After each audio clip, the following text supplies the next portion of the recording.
I feel like music is your side bitch. Yeah, I mean, I would never use that particular term, but I would never either.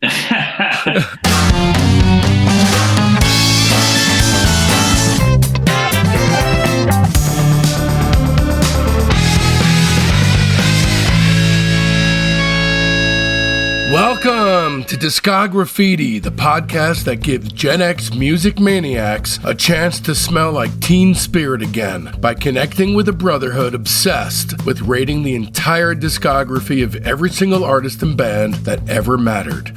I'm your host, Dave Gebrow, and with 3 new episodes each week, you're going to gain a comprehensive knowledge of an act's history and output in the time it takes to listen to one album. In this episode, we'll be turning our spray cans on Bob Nastanovich. Welcome then to part 2 of Stray Slack Double Fantasy, as Gen X slides into middle age and he and I both come tumbling after. In this episode, Bob talks with Discograffiti about the music he's listening to now and what music means to Bob as a middle-aged motherfucker, Bob's experience for a while as a sort of quasi-stepdad to a woman who wound up being a force to be reckoned with in the indie rock community, and finally, Bob's 3 favorite Pavement songs. Coming up, we've got Dennis Ryan from Deer Tick rating Bombino, Corey Hansen from Wand rating everything he's ever done, an interview with Testament's lead guitar shredder Alex Skolnick, Mike Watt rating the entirety of the Minutemen's output, Mark Robinson from Unrest rating everything he's ever done, Robert Schneider from the Apples in Stereo rating everything he's ever done, and Will Hart from the Olivia Drummer Control rating everything they ever did. So don't miss out. Open up your listening app right now and subscribe. And for premium membership benefits that'll make you ask yourself, how's it even humanly conceivable that this is all the work of one man and one man alone? Just visit patreon.com/discograffiti. We've got 100 episodes available exclusively on Patreon, and that number, as well as the Discograffiti Inner Circle, is growing exponentially by the day. That's patreon.com/discograffiti. And away we go then with Bob Nastanovich. So do you listen to music when you get off stage? What is music? Does it mean the same thing to you as it did back in the day or no? it's different now. Do you like silence a lot more? I mean, no, but basically, really, I do watch a lot of mostly British, a fair amount of Irish and some French racing in the mornings. And then basically in the evenings, I watch, depending on the time of year, basketball or baseball. When I travel, when I drive, I listen to music quite a bit. Is it the music that you used to listen to, or does that play no role or have any bearing? I've been separated for the last year plus from my record collection, which I now have here. I just need like a very, very extensive reorganization of everything that I own. When I was doing my own music podcast with my friend Mike Hogan, I was listening to a lot of music because just the premise of that podcast, 3 Songs Pod, was that we had to present and talk about 3 different bands every week. And then, there's these huge voids. Like after Pavement'S stopped at the end of 99, I didn't really listen to music that much at all for 5 years because I was just sort of burned out. It's kind of like what I'd done for the 15, 20 years that preceded late 99. I was just kind of like wanted to turn my attention somewhere else. And but yeah, I find myself listening to music sort of in binges these days. Does the choice of music that you gravitate towards, does it surprise the adult version of you? Is it more refined or sophisticated than I'm always looking for things that are pretty out there. I think that probably the biggest surprise, if I compare myself now to like the 21-year-old me that was like so actively involved in record collecting and doing college radio and, kind of thinking that music was like some strange part of what made me feel kind of good about myself. And I was constantly road tripping to shows and stuff. I would think that like the mid-50s version of myself would be somewhat surprised in how I still feel like I'm very adventurous, and I like to listen to a lot of very strange ethnic, a lot of African music, a lot of Middle Eastern music, and a lot of Asian music. I got to ask you, because it's not an area that I'm incredibly familiar with, but recently the drummer of Deer Tick wants to be on the show, and he gave me a list of potentials, and one of them was Bambino. Do you know Bambino? Okay. Yeah. And I started listening to it, and I cannot get enough. I mean, there's so many. It's endless. I think really the one that sort of has blown my mind in the last 5 years the most is this band from Indonesia called Senyawa, Senyawa. In fact, I did an interview with, I never would have even thought that anybody ever had heard of Pavement in Indonesia. And I talked about my adoration of Senyawa. But there's, whether it be Lost Tapes from Africa, or I don't know if you've listened to Atakak. Have you listened to Atakak, the guy from Ghana? No. ATA, first name, second name, KAK. I DJ'd a show that he did in Nashville last spring. Guy's amazing. His story's amazing. You can watch that. So yeah, I mean, I think it's all, for me, it's just the same excitement as when I was a kid. And it's like, sort of wanting to be that person who says what I just said to you. Have you ever heard of this? Like, not like any one-upmanship, but like hearing stuff I get attached to and like sort of love and feel like the drama and sort of the strangeness of it. Eyebold's really good. Eyebold's an incredible tipster. That's what the community is all about, because there's people out there who have way more time these days to look for new music than I do. In his case, he works amongst his many jobs in New York City. He works at Union Pool. I mean, I think if you lived in his neighborhood, that'd be one of your hangouts. I mean, there's great live music there, and then the music that the various bartenders, members of their staff play. He's a fantastic DJ, Mark Eyebold, because he's kind of, I always just think of him as one of those people that has his finger on the pulse. So you kind of rely on those people. I mean, Tracy Keats Wilson, who has a wonderful publication called The Turntable Report, she's another one that are kind of like listening to music in that sort of old school way. Like, it's their main hobby. Like, my main hobby, as foolish as it may sound, is watching and learning about horse racing, particularly of the European variety, because at this point I have 4 pregnant broodmares, and I don't have resources. So I'm trying to basically breed good racehorses and make sure that they're very well taken care of. And if racing isn't suitable for them, then, finding them something else to do. Those are sort of my children. So I'm sort of responsible for them. So they're a high priority. And the music is just like, I'm always kind of reserved, and it always holds the space as something that I enjoy and can sort of choose to turn to whenever I need it, I feel like music is your side bitch. Yeah, I mean, I would never use that particular term, but I would never either. But on that note, actually, if I could maybe press pause for a second, because I have to go to the bathroom. Yeah. You can leave that in the podcast. I'll be back in like 90 seconds. No problem. Thank you for your patience. No problem. Does your penis have noise cancellation on it? Because I couldn't hear a thing. Oh, no, I walked about 60 feet to the other side of the house. Are you in Paris right now, in Tennessee? I'm in Paris, Tennessee. And I did a interview recently with the Paris Post-Intelligencer about being a indie rock personality in Paris, Tennessee. What percentage of the questions that get lobbed at you from interviewers are the same old things over and over? Oh, not in this case. This was like, why are you in Paris? I mean, Yeah, I would imagine that would be Paris-centric, but in general. Is there anything you like about Paris? Right. Basically the headline was, I think, one of the best headlines that I'd ever been a part of. The headliner was, indie rocker enjoys local barbecue, catfish.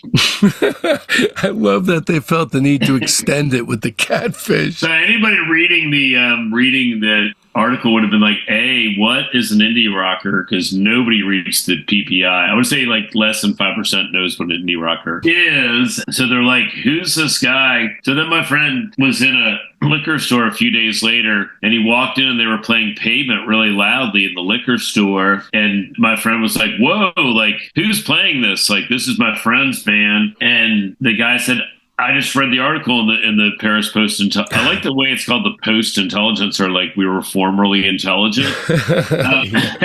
And so, but yeah, I guess, I mean, whatever, at least the PPI has made Pavement one new fan, because this guy apparently digs Pavement. Yeah, that's cool. Yeah, it's sort of, yeah, I'm into it. Although I don't really get into town much. I live a few miles outside of town. Last year I lived in town. You know what's interesting as far as the indie rock aspect goes is, my music taste is, you would think based on my my, not just knowledge, but passion for you guys. So broad, your music taste. It's all over the map. So you're a historian too. You're a music historian. But, the thing is, in order to have like a far-reaching thing that actually winds up being a monetizable and wise career choice, it's funny because when I sliced everything down into 4 different kinds of show categories, classic rock, obscure psych, private press, and Gen X, there was no competition. Anything to do with Gen X, it was like an avalanche of people, and then everything else paled in comparison. At some point, I'll sort of miss the action, but, when Pavement's been as busy as we've been for the last year plus at this point, then, I've been overstimulated. So, again, weeks like this week when I'm just sort of organizing myself for the next, set of fun times, I sort of revere these weeks of just kind of chilling out. I like to go to Walmart here in Paris. You've been taking care of yourself, other than obviously the spill. Your health's been all right? Yeah, for the most part. Yeah, for the most part. Honestly, I've been, not in a creepy way. I've been thinking about you because I know that this is your first time in a while going out on the road. And, it's not easy to get through a day just sitting there with what we do, let alone... It's easier than a lot of things. I mean, my life in the overall scheme of things is pretty easy, and I make it look hard.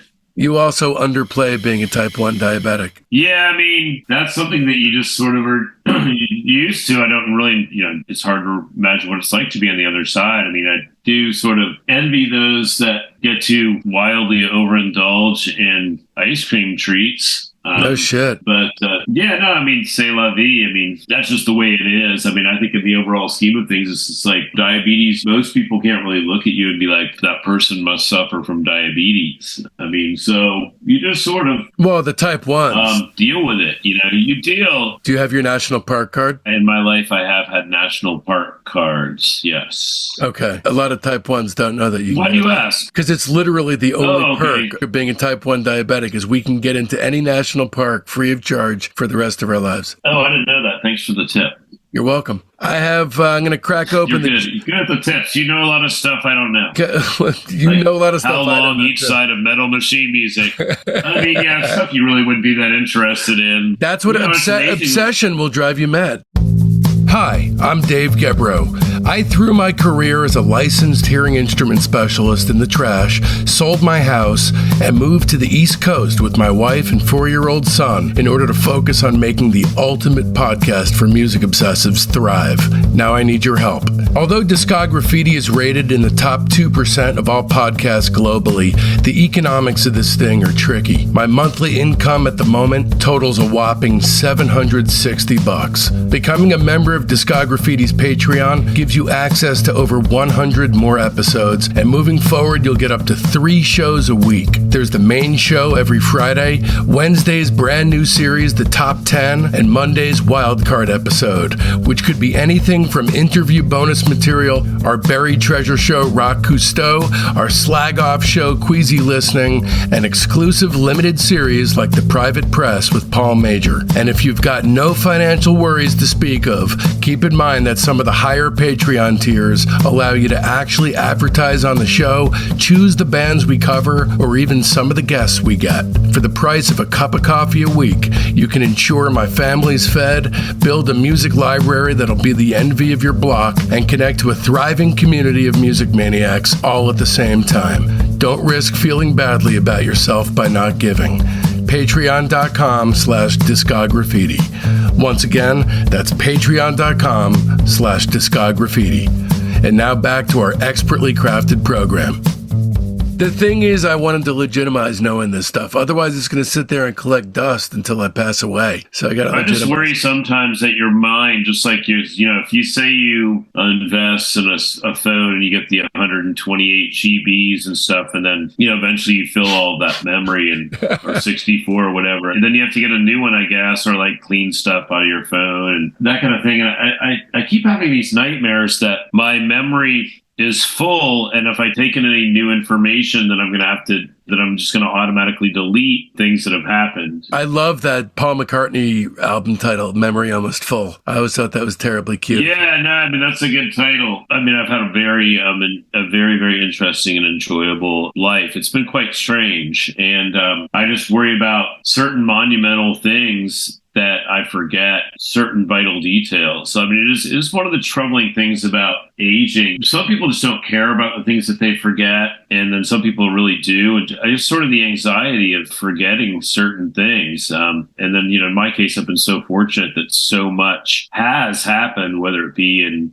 just normal daily life or bus driving or fishing or, being in a band or tour managing or, there's so much horse racing information. It's amazing to me how powerful their minds are in their recall. Like people that are really into music. And just two of the things that I'm very enthusiastic about music and horse racing. Some people just have the most amazing recall and some people don't. I think that I'm pretty average in that regard. Is there an anxiety that you're not retaining stuff? How that relates to aging? Yeah, I think so. I know that when we recorded, you were with your mom at one point. I don't know if you were just over there for a visit. Oh, no, I was visiting her, yeah. I just got back from visiting her not too long ago. She lives in Richmond. Okay. She's cool. She's super fun to visit. Hell, I'll stop by then. Yeah, no, well, she's an independent living. It's a little weird to visit her. You have to sign in and stuff. But yeah, no, you get your own bedroom. And she's, extraordinarily pleasant and fascinating person whose mind works extremely well. She's very sharp. How old is your mom? She's going to be 87 this year. Holy shit. Wow. Yeah. God bless, man. She's amazing. In fact, it's really unfair to her. She has rheumatoid arthritis, which affects her movement, which is sort of really unfair to her because my father, he died in 2011. And my mother, unlike my father, has always taken very good care of herself. And it is truly unfair that she's beset with, something that sort of breaks her down physically. I have people I'm close with who suffer from that, and it's no joke. It's bad. Yeah, no, it's tough for her because, she doesn't have a whole lot of get up and go, but she does like to take responsibility. She would like to do her grocery shopping and, get around and that kind of stuff. That's kind of difficult for her, but she's fantastic. I mean, she's so much fun and she's really good at cards and she's just really a very smart person. She's my best friend, really, That's beautiful that your relationship is. I'm just very lucky. I'm very, very, very lucky in the parental department. I am too, for sure. I mean, yeah, but if you enjoy living near your parents, like you're doing now. Well, it's a lot for both sides to get used to, and also there's that element of intense fear over being the age we are and having made a decision like that. None of my other friends are making those kinds of decisions. No, I'm sure your friends are a lot more cautious and conservative with their game plan. Night and day, and it's the kind of thing that I could get away with what you're doing because I don't really have that many financial responsibilities. I want my son, before Mason was born, none of this crazy shit was happening. There was no medical stuff really, except the diabetes. That's it. Then, everything spun crazily out of control. But the thing that I kind of settled on was, I want him to see his parents making bold life decisions. Well, you certainly are. Yeah, that outweighs the rest. You can't treat this too preciously because you could be yanked so quickly. My father would have said the same to me. Like, he did everything very much by the book. He was raised sort of poor or working class in Metuchen, New Jersey, Perth Amboy area. He was in the Carter White House amongst his many jobs, but he was always determined to make as much money as he could to comfortably provide for his wife and two children. And I think, because of that, he had to work extremely hard until he was able to retire, early enough at 59. And then he thoroughly enjoyed being a grandfather. My sister has 3 boys. He described to me later in his life that he sort of, not that he resented us as children, but he felt like he had to work so hard. He basically said he never really he never really had the time to enjoy his children. That's a shame. Because he had to work so hard. He was at one of those jobs too where, he was gone about, depending on the year, like a third to a quarter of the time. I remember I was one of those kids that would really do my studying in the morning. Like I'd get up at like 5 o'clock in the morning to study because I found that it was a lot more effective to remember stuff, and then, going right into school as opposed to doing it the night before. And I would find that I'd effectively retain information better if I studied, then took a shower, then went to school. A lot of that was like, seeing my father pull out of the driveway at like 5:45 in the morning, and he didn't get home till 6. So I guess he felt like that he needed to do that to sort of, provide for his family. And then, of course, I've never really had to do that because, I didn't have a family. I didn't have children when I was in my 20s and 30s, like a lot of people do. And did you ever want kids or no? I mean, I was sort of indifferent.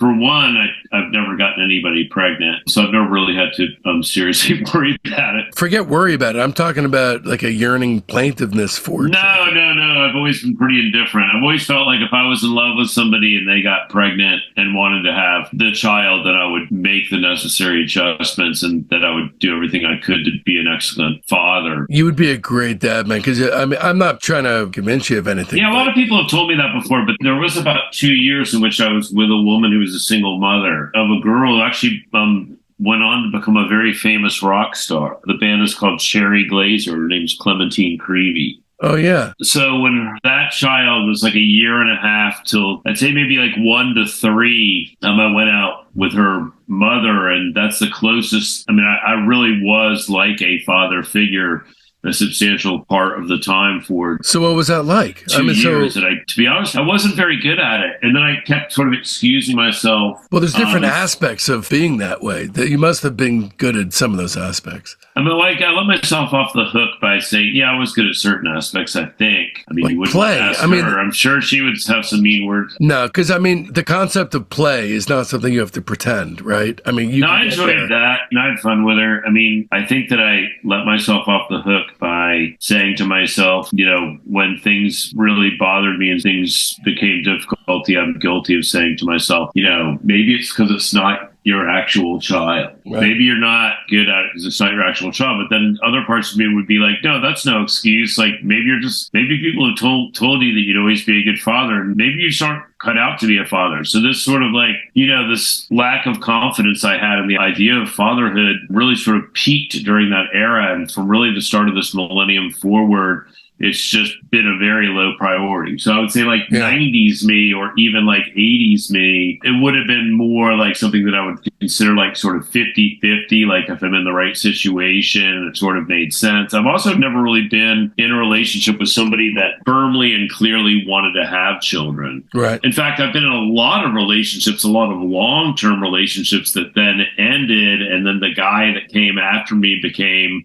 the husband and the father of multiple children. So I've been almost like a teaser stallion in that regard. So who knows? I mean, I don't really even know. It's just one of those things that it is sort of interesting when you got to be this age because it does really affect your social life. Yeah, there's no right or wrong. Everyone's got their own thing. I don't think everyone should be. Not just become like, I remember like I used to go to these Christmas parties and there'd be like these old guys and old ladies sitting there that like had no attachment to anybody. They were just like somebody's old uncle or whatever. And it was just some weird old bachelor or bachelorette person. And I've become that weird old guy now that has no kids, that like, yeah, but just like, my sister will be like, we better invite Uncle Bob and he'll take his dentures out and eat his turkey. Yeah, I doubt that they're doing it with that tone of voice, but who knows? I mean, I was in a situation like yours where I was with a woman and she had a kid. The kid a little bit older, maybe I think like 6. Right. I think That's 6. Even worse, I think. And she actually asked that she could call me dad. I mean, just it was like. Oh, see, yeah, this kid wasn't. But it was not an indication of how I am as dad. That was a separate thing. That was not an overlap, I found. This kid, Clementine, she just seemed like quite an angry, rebellious child. And I think she is actually because she's become a very sort of significant, rebellious artist. I just think it's part of her makeup. I know that double album that they did with Psychic Temple is really cool. I don't know if you've heard that. No, I saw her play live in Des Moines one time, and I thought the band was great. I thought she did a wonderful show. But I haven't really heard that much from her since. I bought like the early 7-inches and stuff. I think it's one of those things, just like millions and millions of bands. That's probably very extraordinary live, and perhaps a hard thing to capture on vinyl. Although everything that I would have have a 7-inch and an album here in the house I like. They're a pretty great band. We definitely played them on the podcast that I was on. What was the last episode you recorded of the show? I think like 176. No, I mean, how long ago was it? Oh, it's been a while because I told Mike,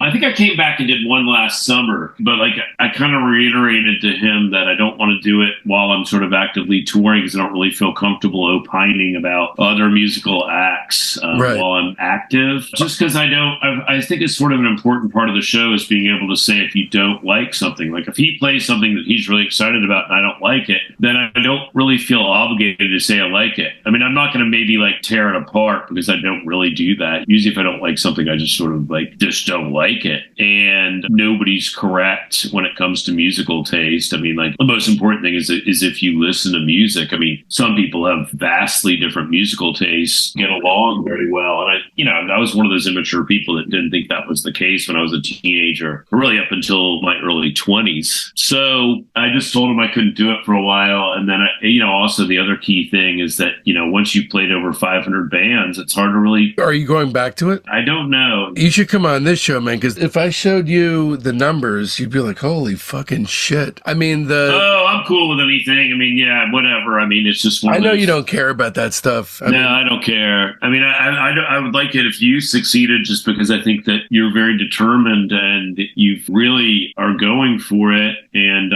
I think that you put a lot of time and effort into an amazing thing and, sort of put down a very good job that you were good at and go. Did you ever listen to the episodes? I'm just curious. I've listened to a few. Yeah. I don't listen to podcasts that often. Me neither. Like I said, I don't listen to music as much as I should. I don't listen to podcasts about music very much. I think, I always think that I'm going to get around to it and make it a priority. But like right now, I'm not really in any sort of position in life where there's any kind of background sound. And generally speaking, the best time and place for me to listen to things is while driving on long road trips. It's just been a very erratic lifestyle for me during the existence of the months that your podcast has existed. I know. So I mean, like, once I get in sort of a more stable situation, I wouldn't, rule it out. I just am so set in my ways. Like, for example, the last month, I've just been watching on the edge of my seat the demise of the Pittsburgh Pirates, from a team that started off 20-8. You could be playing tomorrow for the Pirates. You'd have just as good a chance as at least 5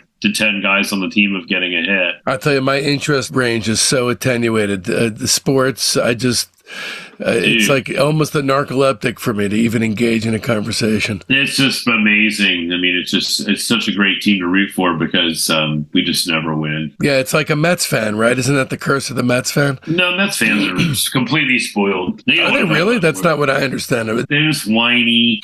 I mean, my God. They're like an all-star team or something out there. We'd kill for some of them. Don't talk about sports. You hate sports. No, I fucking hate them. I feel like I'm bleeding out, but with interest. Oh, God. Well, check your chair. So anyways, what was the conclusion of all that? So you basically, how much time did you spend in the hospital? So I was there for about 4 days. Oh, Lord. Well, that's a long time. They had me on Dilaudid the entire time. And that week, I'm proud to say, ever since you and I spoke, I started Patreon. So instead of 1 show a week, I'm doing 3 shows a week. Yes. And the only difference that week, I posted 4 shows. Oh, wow. You're unstoppable. I mean, fierce, man. Also that week, and it almost feels like this was a Dilaudid fever dream, but this really happened. I've never taken Dilaudid. I've never taken it. It's better than heroin, basically. I've never taken any of those really powerful drugs. Well, I needed it in order to function. You were young. I mean, I would hope so. In addition to all the stuff with the bleeding out, I didn't have a bowel movement for 8 days. Right. Same on the toilet paper budget. Exactly. It was traumatic. And, for a while, I was, 10, 15 times a day, I was just breaking down crying out of nowhere. Oh, you poor man. And I woke up and I swear to Christ, the association had asked me to be their manager. And then just as soon as that happened, it then... What did you say to that? I said, let's give it... Pay. Well, it's, self-generated opportunities. Hey, let's have dinner. Let's have dinner here in Livingston. Come on, guys. Right. No, I went to see them out in Long Island. And I told them, and I've not mentioned anything about this on the show because I like to wait. Are they going places? No. So theirs is sort of a super ultra slimmed down version of what you guys have, which is, you're using the mouthpiece of your legacy to talk to the generation of folk who came up around you guys. Well, theirs is decades past. Decades removed, and they stayed together, unlike you guys, but they never did anything that had any artistic integrity to it after 1972. So instead, they've been playing the ever disappearing old age circuit. And so I told them, I'm not interested in that. What I'd be interested in is if you guys, after 51 years, decided to make a fucking rock opera, and it was super fucking ambitious, and you started going after a different crowd, then I'm on board. And that's what we were discussing. But then it all disappeared like it was a lauded fever dream. Right. Interesting. So, that's crazy. It was weird. It was like I dreamt it, because I was having multiple calls a day with Jim Yester and Jules Alexander from the band. It was going to happen. Then I got off the medication because I didn't feel like dying. And when I did, it was like, that was it. It was almost like I really dreamt it all. So a bunch of people... So you've been feeling better since the 4 days of hell. You're back to your normal self. No, psychologically, I am totally fucked up. I absolutely need a psychiatrist. They have them there. Yeah, I need to talk with somebody because everything feels couched in mortality. Oh man, dude, you need to get that addressed. Yeah. Have you ever gone through that? No. Hey guys, before we go on, I just got to tell you about this amazing podcast I came across. I feel like I may be the last one to the show on this, but these guys are absolutely amazing. First, greatest show title ever. It's called the Surely You Can't Be Serious podcast. I mean, genius, right? But these guys absolutely live up to it. It's Jason Colvin and James D. Graves, and they usually pit two iconic movies or albums against each other to pick which is best, like Jaws versus Jurassic Park or Appetite for Destruction versus Back in Black. But they're so well researched that they never fail to blow my mind, and so funny that they never fail to make me laugh. It's the best of all worlds. Plus, they've started a series of top 5 lists this season that totally take me back to the misspent days of my youth. I can't recommend them enough. The Surely You Can't Be Serious podcast. Check it out. So listen, I have a Gen X mailbag. I have a few people who have asked questions. Oh, wow. How weird. Okay. Yeah. So Patrick Fleming goes first because he's the fucking man. I know. So what are Bob's Triple Crown selections from the Pavement catalog? His top 3 favorite songs and why? I mean, that does change very often. And of course, we have been quite busy this year. There's some underrated Pavement songs that I adore. One of them is Transport is Arranged. When we used to play that live, it used to be we still play it. And it's still fun. I just think it's a great Pavement song in every way, shape, and form, and I really love the lyrics. I think it's great sounding. It was a very happy period for the band. And then sort of like songs that people are more familiar with based on playing so many live shows over the last several months is that I'm a huge fan and lover of Grounded, which can be just a really, really beautiful song. It is, obviously necessary probably to have 2 drum kits going on that, but I think it adds, because you normally wouldn't have that on a song that's so like not tribal in terms of the percussion. But the guitar,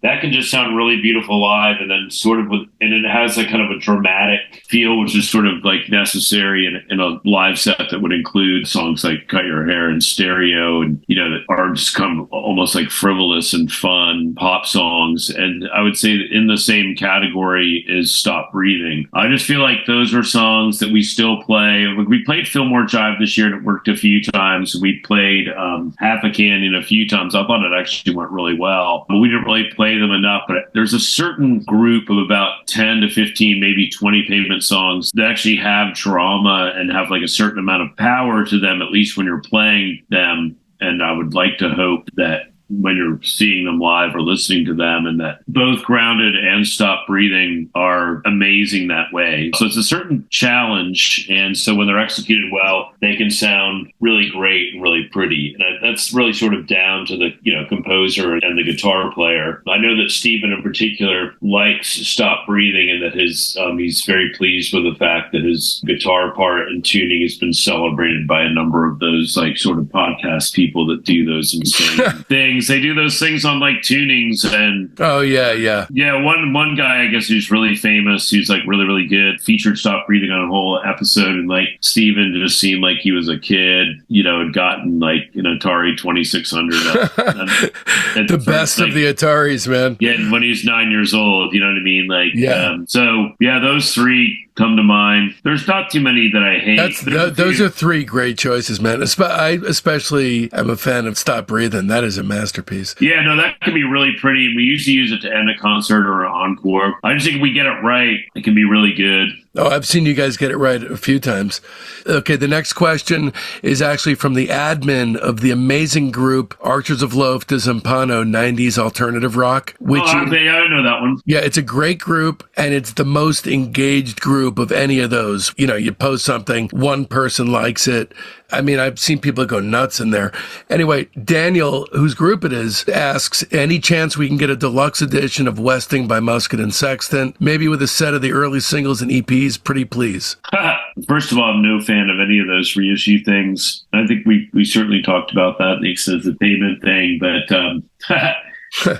starting to make that weird laughing noise twice. I like that weird laughing noise. I can't believe that any of them were reissued, but I guess we live in the reissue era. I appreciate his extreme enthusiasm for Pavement. I mean, you guys are really loved in there. Really, it's just so amazing. I mean, I just think that they must not know us as well as they should. But no, man, look, for me, it was like the first bite of the apple was in 92 when I first heard you guys. And like I said, that time was touched with magic in my life, not because I discovered you guys, but it all dovetailed. And here I am again. And it's still a rudder in my life, and I cannot. That's amazing. I mean, it's really all credit to No, it's not. Yeah, it's not. No, it's really not. It's a good band. I mean, it's a great band. He's awesome, man. But it's a collective. It's a collective thing. Yeah, and really, like, obviously, we'd be useless if it wasn't for the people that were really passionate about it. So, I mean, you and Daniel and Patrick and so many of you, men and women, and everyone that's basically been a fan of the band. It's just sometimes it's fantastic, but it's just saying I'm not really aware of it unless I'm in it. So yeah, I think, and I don't really recommend it. I think maybe it would be better to be like, maybe somebody like Mark or Steven, like places they go, people know, oh, look, it's that one guy, the guy from, like, it's interesting to live in places like Des Moines or Paris now, or, wherever I've lived pretty much, where like, I'm not like the guy from Pavement. Which is interesting to me because you seem... I'd rather carry that kind of weight. It's not like you're not recognizable. You're tremendously recognizable. You are. Yeah. I mean, in certain circles, it's like, anyone who knows a lot about horror movies, I'm famous in those circles, and I can walk down the street, and obviously I don't need to wear a low-hung cap. Right. I'm also, I guess, readily approachable, but I guess on that note, I've got like about 2 minutes. Okay, 2 minutes then. I have a couple questions from Willow Colios. Yes. You know him? Uh-huh. Okay. Which songs did you... Not personally. I've gotten mail from him, had good exchanges with him over the years. All right. So which songs did you hear for the first time, either in practice or recorded versions, and say or think, whoa, that's the best thing we've done or that you've written so far? Which songs leap out as things you've heard like that? I mean, basically the entirety of Slanted and Enchanted. I remember thinking like Pavement. I remember...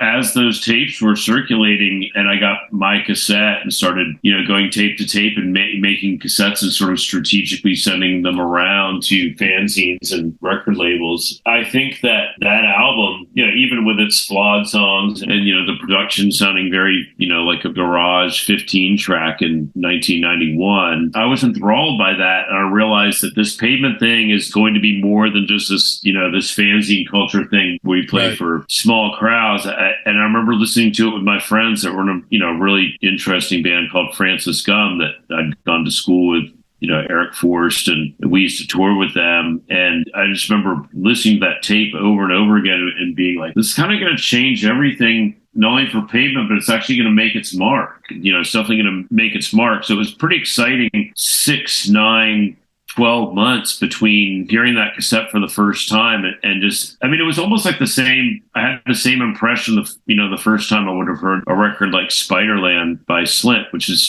sort of an entirely different thing, but kind of has the same impact. Like this is just it's just going to change things. You got to listen to that episode. That's one of the best subjects. There's 2 Slint episodes. One is everything except for Spiderland. And then the second one is Spiderland and the Four Carnations fight songs, which is as good as Spiderland. Yeah, well, that's saying a lot. But I see where you're coming from there. But yeah, no, it's interesting that you got it all through Pajo's opinion, because I would think he rates everything from 0 to 5, everything. Yeah. Yeah. I mean, Brett, he's so amazing. He must have told you a lot of stories about Brett. Oh, yeah. And Brett's one of my favorite people. I mean, that guy's that guy's a law unto himself. But anyways, on that note, I'll look forward to talking to you again soon, David. Hey, I, as always, appreciate your time. I'm sorry that you've been through such a tough time as well, physically, and let's hope that it's behind us. Maybe some of the psychological scars from that health event you'll be able to work on and get addressed. But yeah, keep charging forward in your determined way. If there's one thing I know, that you're going to do everything that you can to enjoy your podcast and get a lot out of it. So, congratulations on it, and enjoy it. Keep in touch. I'll try to make myself available when I can. That sounds great, man. Whatever I can do, if there's anything I can, or if you just want an ear, because I know you're also going through a rough time. If you need an ear as a friend, I'm here, man. Okay, I appreciate that, David. Yeah, I'll definitely put you on the list. Thanks very much. Man. What a cock. Yeah. Love you, man. I love you too, dude. Goodbye. All right, that about does it. A heartfelt Discograffiti thanks goes out to my beautiful wife and son, Jen and Mason, Bob Nastanovich, also obviously Steve Malkmus and the rest of Pavement, Matador Records, my incredibly loyal fans, and especially the entire Patreon community, the soldiers of sound. I love every last one of you, and this show would not exist without you, my friends. Speaking of friends, it's high time for some new ones. They're in our Facebook group, Discograffiti Soldiers of Sound. That's the best way to find out what's coming up on the show, but there's a hell of a lot more. You get recaps of the day in music history, the ability to pitch questions to guests, polls that put you in the driver's seat on guest and band decisions, access to a thriving creative hub if you're looking for a collaborator. In fact, I know firsthand about some very exciting projects coming together because of fellow soldiers who collided in our incredible group. Honestly, it is objectively the only worthwhile thing that's come from Zuckerberg's college efforts. So make sure you don't miss out. You can find the link to the Discograffiti Soldiers of Sound Facebook page right there in the show notes. And if you don't mess with the Zuck, no sweat. Just email me at info@discograffiti.com and I'll keep you in the loop. So now that it's done and you want more, another way to dive even deeper into Discograffiti's pantheon of irrefutably mind-blowing Pavement and Gen X-centric episodes is to start with the Motherlode, episode 49, the all-time most popular Discograffiti episode, which kicks off a Pavement-only streak that takes us all the way to episode 58, and then we barrel head-on into Lou Barlow, and then Jim Florentine doing Black Sabbath. You get the idea. But wait just a minute. This is just the entrance to the rabbit hole. Join us as we descend down, down, down on Discograffiti's week-long, thin line between love and hate deep dive. Of course, if you're a Patreon subscriber, then you already know to keep your ears peeled throughout the week, because this Monday brings a heapin' helping of the wildcard episode digressions I aggressively court and then serve up piping hot for our Patreons. And this week, we're exhuming our slag-off show, Listening, for Keith Jarrett's early attempt at hippie music, Restoration Ruin. And then there's this Wednesday's incredible Patreon-only episode of Discograffiti's The Top 10. This week's list features the indomitable Rick Kronberg and focuses on our top 10 guilty pleasures, which, as we all know, there's really no such thing, but for just one beautiful moment, let's pretend there is. Make sure you visit patreon.com/discograffiti and check out the thematically related deep dive as a music obsessive's way of life. Our Patreon's been up and running for a year now, and with 2 episodes a week reliably posted literally non-stop, there are 100 Patreon episodes at this point. That's an entire universe of incredible quote-unquote content available to you for the price of a cup of coffee a week. And of course, be sure to mark your calendars, because next Friday, October 22nd, 7th, we're coming at you with Deer Tick's Dennis Ryan rating the entirety of Bombino's catalog. And this entire episode was recorded during a real, honest-to-goodness natural disaster by our home in Vermont, which we experienced in July, simply because there's no such thing as a normal episode of this show, and so it became an audio verite document of musical obsession gone awry as the world around us washed away in a horrifying flood, while we quite ironically talked about a classic act born from the dried-out riverbeds of Niger. That's right, God does have a sense of humor, and trust me, you're not going to want to miss this. And so, from now till then, don't let our youth go to waste, lads and ladies. It's Discograffiti.